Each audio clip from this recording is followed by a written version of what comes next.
नमस्कार. तर लग्नानंतर होईलच प्रेम या मालिकेच्या आजच्या भागात आपण पाहणार आहोत. मानिनी नंदिनीच्या रूममध्ये आलेली असते. दोघींच्या छान गप्पा रंगतात.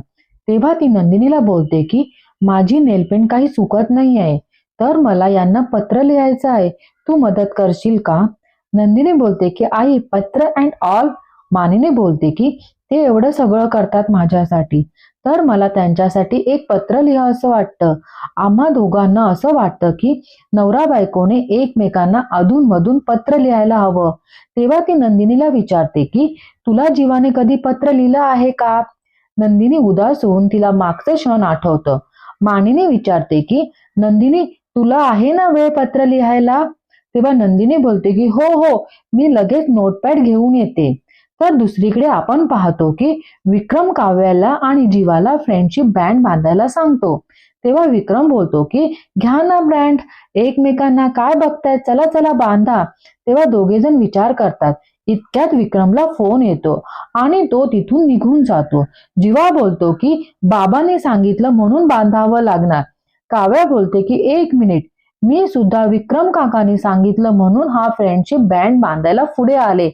तर मला वेळ नाही लागलं तुला फ्रेंडशिप बँड बांधायला जन्मजय. जीवा पण चिडूनच बोलतो की माझी पण अक्कल घाण ठेवली नाही आहे. नशीब बाबांना फोन आला आणि ते बाहेर गेले, नाही तर बँड बांधायचा लागलाच असता. काव्या बोलते की तू बांधला असता तर मी माझ्या रूम मध्ये जाऊन तो काढून फेकून दिला असता. तसंही मला तुझ्याकडून काही नको आहे. जीवा बोलतो मलाही गरज नाही आहे तुझी आणि तुझ्या सोबत कोणत्याही कनेक्शन ठेवायची. आणि तसंही आता सगळं संपलं आहे. काव्या बोलते की मला आता तुला कायमचे पुसून टाकायचं आहे, इतकं की तू समोर आल्यावर मला काहीही आठवता कामा नये. मुळात तू जे समोर येतोय ना रोज, तेच नको आहे मला. जीवा बोलतो की मग काय येतेस तू माझ्या समोर? मला सुद्धा हौस नाहीये तुझ्या समोर येण्याची. काव्या बोलतो की हौस नसले तरी तू टाळत नाही आहेस माझ्या समोर. जीवा बोलतो कसं टाळणार आहे? एकाच घरात राहून कसं टाळणार आहे सांग बरं. आणि जर इतकंच तुला वाटतंय ना नजरेसमोर यायला नको, तर जा ना, कुठेतरी कोणी अडवलं आहे तुला?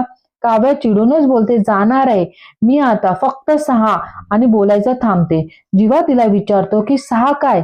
काव्या मनात बोलतो की जीवाला माझ्या आणि पारच्या डिवोर्स बद्दल कळायला नको, नाही तर तो ताईला सांगेल. जीवा बोलतो की काय बोलतोय, मी फक्त 6 काय? काव्या बोलते तुला कशाला सांगू, तू कोण आहेस? आणि ती तिथून निघून जाते.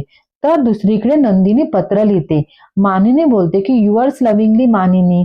यावर नंदिनी बोलते मी काय म्हणते आई, नाव नको लिहायला, कारण बाबांना कळेलच ना युअर लव्हिंगली म्हणजे कोण. मानिनी बोलते हो, चांगली आयडिया आहे. बरं मी एक काम करू का, जरा चेंज करते, तोपर्यंत हे पत्र तुझ्याजवळ ठेवते, कारण माझ्या रूम मध्ये घेऊन गेले आणि मी द्यायच्या आधी यांना सापडलं तर पंचायत होईल. नंदिनी बोलते बरं बरं मी ठेवते. मानिनी बोलते घरात कोणाला सांगू नकोस, मुख्य तुझ्या नवऱ्याला. नंदिनी बोलते त्यांच्याशी कोण बोलतंय? मानिनी बोलते काय बोलली? नंदिनी बोलते काही नाही. मानिनी बोलते की माझ्या नवऱ्याने नेलपेंट लावण्यापेक्षा तुझ्या नवऱ्याने बँड घातले ते खुलून दिसत आहे. आणि मानिनी तिथून निघून जाते आणि नंदिनी ते बँड बघत असते. तेव्हा ती चिठ्ठी उडते आणि जीवा ते हातात घेऊन वाचतो आणि बोलतो की अरे, हे तर नंदिनीचं अक्षर आहे. आणि वाचतो की प्रिय, तुम्ही माझ्यासाठी गजरा आणतात, घास भरवतात. आणि त्याला मागचे क्षण आठवतं, घास भरवताना, गजरा घेताना.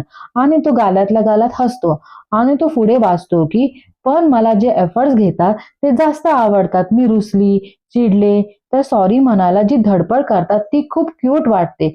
आपलं नातं हे असं आयुष्यभर बहरत राहावं. कधी मी रुसले तुम्ही म्हणवा, कधी तुम्ही चिडला तर मी लाडीगोडी लावीन. आणि काही झालं तरी संवाद नाही थांबला पाहिजे. Yours lovingly. जीवा मनात बोलतो की कसल्या आतल्या गाठीची आई चकाचक बाई, वर वर राग करते, पण तिच्या मनात माझ्यासाठी किती काळजी, आपुलकी आहे. आणि तो पत्र लपवतो. नंदिनी बोलते की अरे, इथलं लेटर कुठे गेलं? जीवा बोलतो अगं काय शोधते? नंदिनी बोलते की आहे काहीतरी जे तुमच्यात हातात लागायला नको. जीवा बोलतो की जे आपल्या हातात लागायचं असतं ते लागतं. जसा हा बँड आज सकाळी माझ्या हातात बांधला, खरं खरं सांग, रोज उगाच चिडतेस ना माझ्यावर? मी तुला मनवायला हवं ना.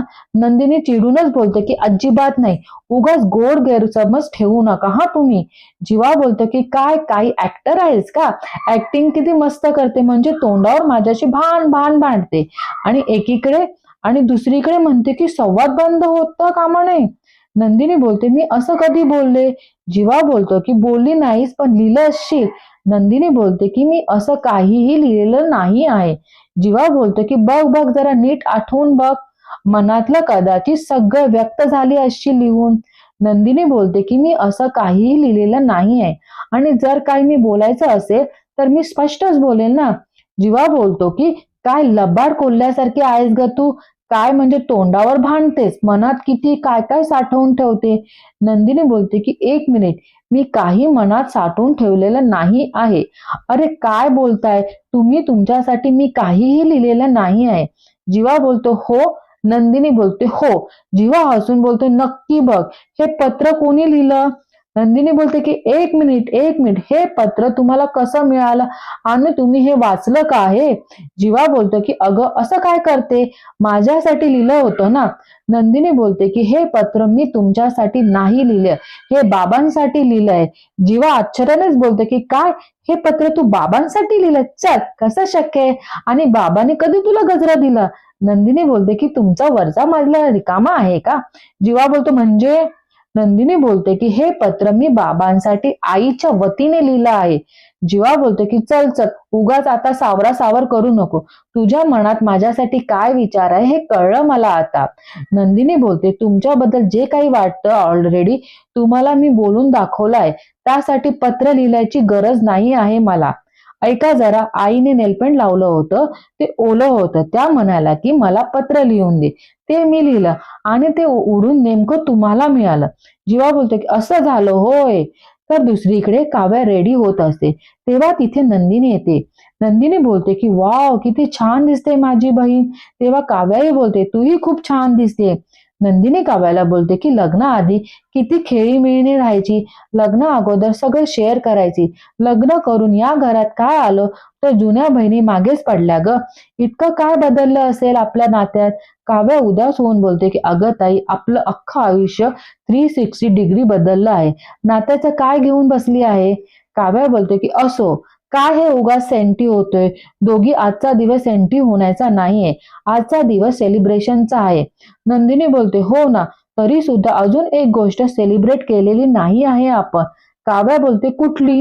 नंदिनी बोलते की सख्ख्या बहिणी तर आहोतच, पक्क्या मैत्रिणी आहोत आपण, आणि अजून आपण एकमेकींना फ्रेंडशिप डे विश सुद्धा नाही केला आहे. काव्य हसूनच बोलते काय ताई, नेकी और पूछपूछ. या गोड काव्याकडून या लाडक्या नंदिनी ताईला हॅपी फ्रेंडशिप डे.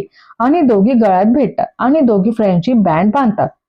नंदिनी मनात बोलते की काव्या, आपली मैत्री इतकी घट्ट आहे तर तू मला डिवोर्स बद्दल का नाही सांगितलं? काव्या मनातच बोलते की सॉरी ताई, मी तुझ्यापासून काही लपवलेलं नाही आहे, पण माझा डिवोर्स होणार आहे ते मी तुला नाही सांगू शकत. तर दुसरीकडे अॅनिव्हर्सरी पार्टीसाठी सगळेजण जमा होता. मानिनी बोलते की बापरे, एवढं काय काय केलं आहे तुम्ही? एवढं सगळं करायची काय गरज होती? मिथुन काका बोलतो की हे काय बोलता तुम्ही? तुमच्या लग्नाचा 30वा वाढदिवस आहे, मॅरेज अॅनिव्हर्सरी. नुसती पार्टी नाही, जंगी पार्टी झाली पाहिजे. मानिनी बोलते की अरे पण मला सांगा, नंदिनी आणि काव्या कुठे आहे? तेव्हा त्या दोघी केक घेऊन येतात आणि बोलतात हॅपी अॅनिव्हर्सरी. आणि आजचा भाग इथे संपतो. धन्यवाद.